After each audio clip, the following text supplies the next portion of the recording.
Hello guys, Crispy here, welcome back to another video. In this one, my friends, I'm going to be testing a GeForce RTX 4070 in Alan Wake 2. This one is the Founders Edition version of the card. We are running it with the latest NVIDIA drivers as usual, and I'm not manually overclocking it. You can see all of its specs right here in Tech Power-Ups. GPU 0 accessible bar is also enabled, and we got 12GB of GDDR6X in this card. And over on the left, we're pairing it with the i5-13600K overclocked to 5.5 GHz and 32GB of DDR5 6000MHz RAM in dual channel. Let's get into it, shall we? Let's go for the settings now. I'm playing at 1080p, and I'm also going to test this one at 1440p and 4K, and we're using the high settings preset. Exactly the same settings as yesterday with the RTX 4070 Ti. Ray tracing is also turned off, although there is software-based ray tracing baked into the game that you can't disable, but I am also going to utilize some RT as well as DLSS a little bit later in this video as well.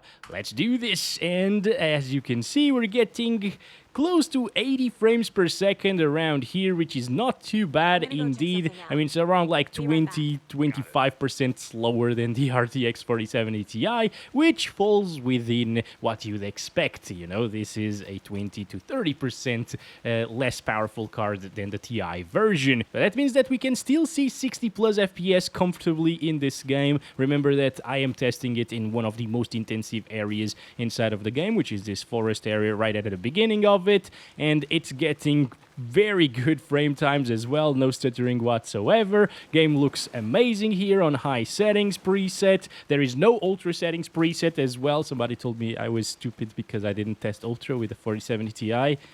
Who's the stupid one now, huh? No, I'm just kidding, but it doesn't have an ultra settings preset, alright? We got 79 frames per second on average, 63 1% lows. I think the 4070 Ti got 100 FPS on average, just for a little bit of a comparison there. If you're wondering whether or not it's worth it to get like 20 more FPS, in my full review I found them to be very similar in terms of price to performance, you know, because the other card is like 30% more expensive, but it's also 30% faster or close to it. Anyway, let's use DLSS on quality. This should bump our FPS to closer values to the RTX 4070 Ti, and indeed it does. As you can see, we're now in the 100s in this area. Let's start counting our FPS, 120 even. Okay, so it's starting to get close to that high refresh rate experience that I really like, and of course we still have frame generation that we can utilize on top of DLSS or just on top of native resolution as well to achieve even higher FPS. Even with DLSS enabled, you can see that the game looks very good. It's slightly softer, slightly more shimmery here at 1080p resolution, but at the higher resolutions it looks basically the same as native res. And that's good and bad to see at the same time. That means that the game at native resolution looks just a little bit soft even with DLAA enabled, and by the way, there is no way to disable DLAA at native unless you want to use FSR native, but it looks almost the same, so yeah, what's the point? It's also a little bit more intensive with FSR native than DLAA. But yeah, this is exactly the same in terms of results, 1% lows and averages, at least to this point right here, as the RTX 4070 Ti was at native resolution. So you can think of a 4070 with DLSS enabled as a 4070 Ti with native resolution. Obviously, if you enable DLSS on a 4070 Ti, it's going to perform way faster. Now, considering that this is one of the most intensive areas in the map, I think I would just stick to native resolution here at 1080p. No need to use DLSS and make things slightly blurrier and shimmery. I will, however, try some frame generation on top of native resolution with DLAA, see how many frames we can get here, so it's a little bit better for sure, like 20 more FPS than what we saw with DLSS quality, and I think it also looks a little bit better. It's slightly softer once again than 1080p native, a little bit shimmery as well still, but I mean even the native resolution was a little bit shimmery, so yeah. And we're getting a really smooth experience. Input lag wise, guys, it's okay. You can't really tell much of a difference, honestly. Like, it might be a little bit worse than native resolution was, but this is a single player slow-paced title, and we're still getting 100 plus FPS all of the time here with frame generation enabled. So input lag wise, it feels okay. Nothing out of this world, you know. I'm not sure if I would go with this or native res. I think I'd go with native res because I think it really comes down to image quality. If it looks slightly better at native res and gets 80 FPS, which is totally enough for a game like this, I would go with that. Now, what about the targeted resolution for this card that NVIDIA targets as well? 1440p using DLAA, native resolution, no DLSS, high settings preset, and no ray tracing. So, with the 4070 Ti, this is where you can see the most difference, basically, because that GPU got 60 plus FPS all of the time using these settings. I think it dipped into the low 60s once in a while, but it was a much better experience than this one. Below 60 FPS is just very meh for a card that costs this much, of course. So, I would definitely just enable DLSS and play with 60 plus FPS all of the time, because, again, when you do that, it will achieve very similar results to the 4070 Ti at native resolution. But let's run around like this for a little bit. Some people just don't like DLSS or refuse to play with DLSS for some reason. I mean, maybe those comments saying that DLSS sucks and it heavily degrades the image, I mean, that happens in some games, don't get me wrong. But maybe they just haven't really played around with DLSS. I was one of those people before I got an RTX GPU. I was with the RX 5700 XT actually, or the GTX 1080 Ti. I had both of those cards and I played around with those. And I always thought back in like 2018, 2019 that DLSS was just, it's just a gimmick probably, right? But then NVIDIA sent me the 3060 Ti and I was like, whoa, this is like magic. Now, you can adjust a lot of these settings to make the game look very similar to high settings and perform a little bit better as well. I'm going to take a look at that in just a little bit, but I'm sticking to the presets right now. By the way, quality DLSS is now enabled. But yeah, I'm sticking to the presets because if I'm paying this much for a GPU, I like to be able to play things at like maximum preset sometimes, or at least high settings preset, right? And not have to fiddle with the settings too much. Now, DLSS enabled, again, at 1440p, it just delivers basically the same experience in terms of visuals as native resolution. Maybe it's a little bit more shimmery around the girl's head right there, like probably because of the hair. There's a little hazy effect right there, or shimmery effect, but it doesn't really bother me in the slightest. And in a smaller monitor, it's going to look very, very good. I am using a 42-inch monitor, so I can notice every single imperfection here by the use of DLSS. And it's not only DLSS that looks this good in this particular title. If you use FSR2, for example, on quality, which is... It's 1 pixel of a difference, actually. I thought it was exactly the same. Very interesting. But yeah, if you use FSR2 on quality, it also looks super similar to DLSS in this game. It's just slightly, ever so slightly more shimmery. But I mean, if you are on an AMD GPU, you got this option, and I totally recommend it at 1440p and above, guys. It works really, really well. It also gets very, very similar FPS to DLSS, just slightly lower, I think, 76 FPS right there with FSR2, and with DLSS on quality, you get 77 FPS, 78. All right, so it's just a little difference in terms of performance that is kind of negligible. That's just to say that FSR2 actually works really well in this title, and I hope to see it upgraded to FSR3 in the future, because it could potentially look even better, and then you will have frame generation enabled on a lot more GPUs. Speaking of frame generation, I'm going to enable it on top of quality DLSS here at 1440p, since it looks a lot better than 1080p. We can do it with quality DLSS. I don't recommend you to do it to enable frame generation without quality DLSS enabled, because you will dip into like the 90s and 80s probably in terms of FPS, and then you can start feeling the input lag quite a bit. I strongly suggest you to stay above 100 frames per second whenever possible when using frame generation, because that's where you're going to see good results here in single player titles and very, very good smoothness at the same time. So now it's again, it's just slightly more shimmery than it was before without frame generation. Maybe ever so slightly softer, but it looks almost the same as DLSS Quality did. So it's a great experience visually, and of course this smooths out the frame time graph, gets us way higher FPS, gets us 113 so far on average, and 94 1% lows, and it's just an amazing experience, guys. All right, it's really, really good.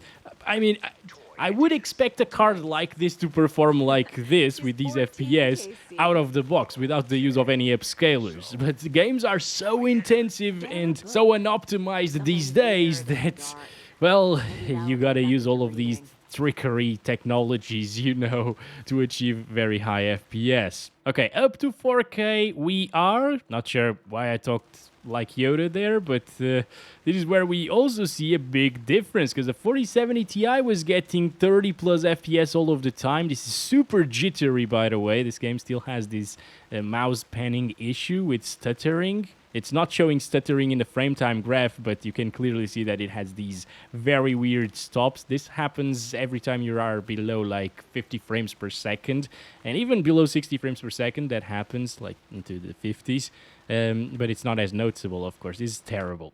This is not doable. Let's use DLSS on quality now, and this should smooth out things to the point where it's playable, just not that amazing, because it still has that little lag and jitter whenever you move the camera around sometimes. It's not gonna happen as often as below 30 FPS, obviously, but yeah, it's a little bit bad and it's noticeable. But the thing is, if you lock the FPS, it will be smooth. So if you lock the FPS to below the 1% lows that we get at the end of this little benchmark run over here, you will get a flawless, smooth experience. All right, and over here, wow, it's very interesting. It's not even dropping from 40 frames per second, so you can lock it to 40 and achieve a 40 FPS experience all of the time with basically native resolution visuals, which is very, very good to see. Like, it's 4K. I would say if I saw this image without knowing that DLSS is enabled, and same goes for FSR at 4K resolution in this game again, I would say it's native resolution, guys. Now, I'm not gonna use frame generation on top of quality DLSS, because if I do this, it gets 60 FPS. Yes, it's actually pretty smooth if you're just watching the video, of course, but I am playing the game and I can tell you that the input lag at this point is really noticeable, and it's about the same as like 40 FPS input lag, or like 35 maybe. It's not great, guys. So what I'm gonna do next is play at performance DLSS and 4K resolution. No frame generation.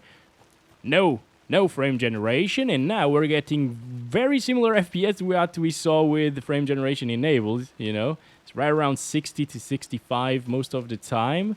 It will probably drop, but of course the input lag this time around is the same as 60 FPS, so it feels snappier for sure, and I mean, the game still looks awesome.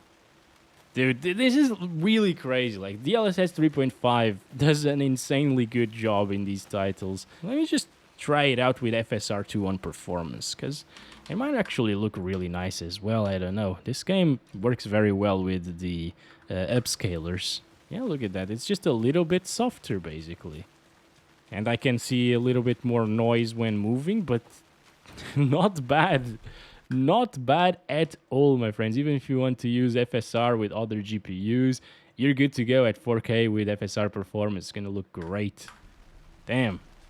Yeah, it's a little bit sharper with DLSS.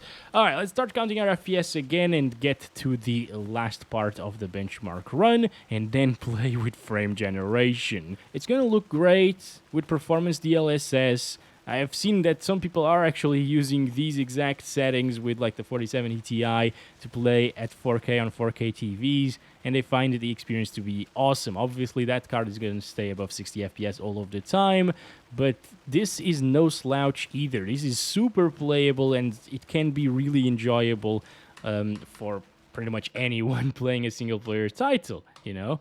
So this is great to see. But now, enabling frame generation on top of it, it gives us those 80 plus FPS maybe all of the time. Again, input lag wise, it's about like 45, 50 FPS, I would say. It doesn't feel as snappy moving the camera around as it did at 60 frames per second previously.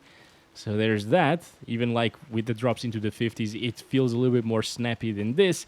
But if all you're going for is that smoothness and those 60 plus FPS all of the time, it's gonna get that with these settings right here and still be playable, you know, it's not too bad. Also, in terms of VRAM usage, it's been okay throughout this video. It's only when you enable RT that it gets wrecked, basically. And it starts swapping things into system RAM, and that's not really a big problem here in this game, but it will drop the FPS a little bit compared to a higher VRAM amount card. Okay, I'm back to 1440p, since at 1080p it was already playing really well with high settings preset. There's no need to adjust settings, in my opinion, at that resolution. Now, these are the optimized settings, because they're the PS5 settings, basically, for the quality, okay? And ray tracing is still turned off. It's very close to the medium settings preset on PC. And it's still not enough to achieve 60 plus all of the time, but at least we're not really in the 40s anymore, right? Like, we got 50 FPS on average, if I'm not mistaken, and I guess this will bump our averages by like 10 frames per second compared to what we saw previously just on flat-out high settings preset. And it is a little bit smoother of an experience, but it's not game-changing in my opinion, because you got the option to enable DLSS previously on high settings preset. It looks a little bit better than this in my opinion, because like the shadows, I mean, they were a little bit more emphasized maybe, or the ambient occlusion, I don't know, but there's something different to this. It looks slightly flatter. The water is a little bit more noisy as well. You can notice a lot of noise over there actually, so it just degrades image quality by a little bit, and I think it's worth utilizing the high settings preset in my opinion, guys. Just use DLSS there. It will look almost the same on quality as native resolution at 1440p, and it gets 60 plus 100% of the time. And let's just compare it a little bit with DLSS quality here on optimized settings. We can get probably up to like 90 frames per second, 80 to 90 on average, I guess, just by looking at the FPS in this particular scenario. And yeah, you just lose a little bit of visual quality. You gain a few FPS that don't really make a big difference when we're talking about the DLSS quality at 1440p. Now, what about a 4K resolution, guys, with the optimized settings? Can it get 30 plus? Ooh. Previously, we were in the 20s most of the time. Now we're actually in the 30s. I think it will drop into the 20s still in very intensive scenarios. But I mean, with a little bit of an overclock to the card, you might be able to achieve 30 plus 100% of the time while playing at native 4K resolution. So this is a little bit more compelling of an option than at 1440p to use optimized settings, you know? And I mean, you could even lower some of the other settings a little bit more to achieve that 30 flat 100% of the time. Actually, this is 30 plus all of the time. This is one of the most intensive areas in the entire game, and it's still getting 30 plus. It only touched like 30, I believe, on the minimums. The 28.1% lows are just because of slight variations in the frame time graph, those little tiny spikes that you see, but they're not really indicative of what the FPS number showed, okay? All right, let's stop it there. That's very surprising. I actually thought it was gonna drop slightly sometimes. That means that quality DLSS will definitely get us those sweet, like 45 plus all of the time, which I find to be acceptable for a single player title. But I think where this is going to shine the most at 4K is with Performance DLSS, because now you can see it's a little bit more shimmery. Again, it's a little bit different from native resolution, but it still looks great, and it's getting 60 plus FPS all of the time, I believe. I don't think it's going to drop from 60, guys. That is very good indeed. 63 right there. Alright, so this is a big difference compared to what we saw previously. 59 right there, not a problem. It only dipped once over there. And usually over here it's where it drops the most, and it's still getting like 64 minimum, so this is good for that 60 FPS experience. I would lock it to 60 actually and play like this at 4K resolution, guys. I'm just a little bit sad, guys, that we can't really get 69 FPS on average. That would be absolutely perfect, right? But no, it just gets 70 or 71 right there. It's joking with us. Alright, so this is it for 60 plus FPS with very good input lag, of course, because it's native frames per second, what we're seeing right here, not with frame generation. If you enable frame generation on top of it, we get 90s and 80s. This is not as big of a difference compared to previously, you know. We were getting like, what, 80 FPS or so. Now we're getting 10 more FPS. And now let's play with ray tracing. Alright, so for RT, I will keep the same optimized PS5 quality settings that we were using previously, not high.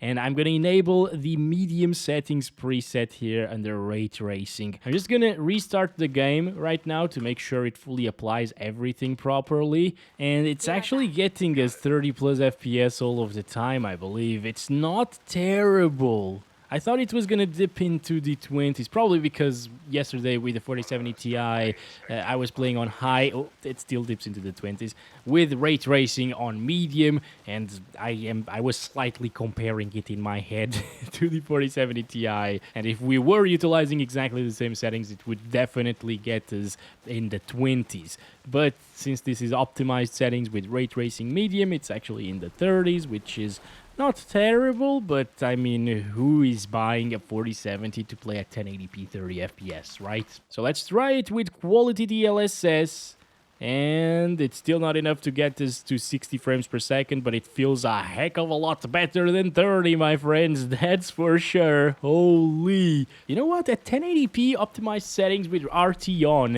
it actually gets us the same FPS with native resolution, not now with quality DLSS, as 4K optimized settings, native resolution, guys. You know, ray tracing in this particular title on medium, not even on high, right? It impacts our FPS the same as increasing the resolution by 4 times, because 4K is 4 times 1080p. If you put it like that, that sounds super insane, right? It's really crazy how ray tracing and path tracing in this game as well works, and how intensive it is. It looks really good, don't get me wrong. Now we don't have any shadow pop-in whatsoever, and we got more accurate ambient occlusion and shadow and lighting effects. It's very beautiful indeed, but you just lose a ton of performance. I don't think I would utilize it with a 4070. All right, let's enable frame generation on top of it, the technology that NVIDIA is very proud of with the 40 series. We are actually above 60 FPS all of the time, so it kind of works for this particular scenario. I would probably choose to play this like this, with frame generation enabled, with the little bit of added input lag. It's not really that terrible since it's always above 80 frames per second anyways. Then without frame generation, getting like 50 to 60 frames per second all of the time. This feels a heck of a lot smoother, that's for sure. Let's stop it right there. 92 FPS average, 1% lows on the 70s. That's really nice. Let's do 1440p. I'll keep DLSS on quality, but I disabled frame generation, still using medium ray tracing and the optimized settings. And this is good for 30 plus FPS all of the time, apparently. Not bad, especially if you lock the FPS, obviously, to get rid of the jittering with the mouse movements.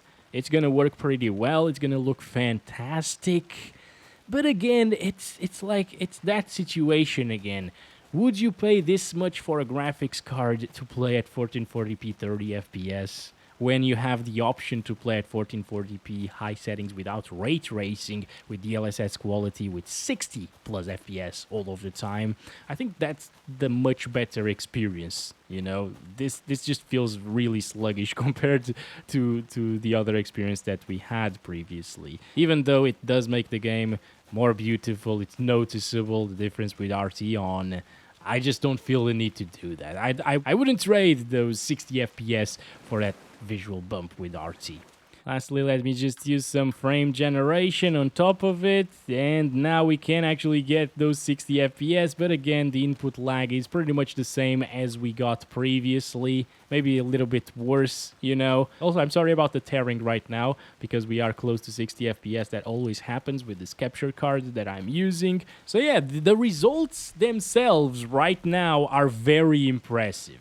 Again, I wouldn't play like this because of the added input lag, but some people can actually play like this and they will be very happy with 60 FPS average with ray tracing at 1440p, very close visuals to native resolution. So it works very well. I just really wish that they fix the input lag issues with frame generation. If they manage to do that, it's gonna be insane. I think I wasn't expecting it to be as good as it is with ray tracing and the upscalers and the trickery with frame generation enabled.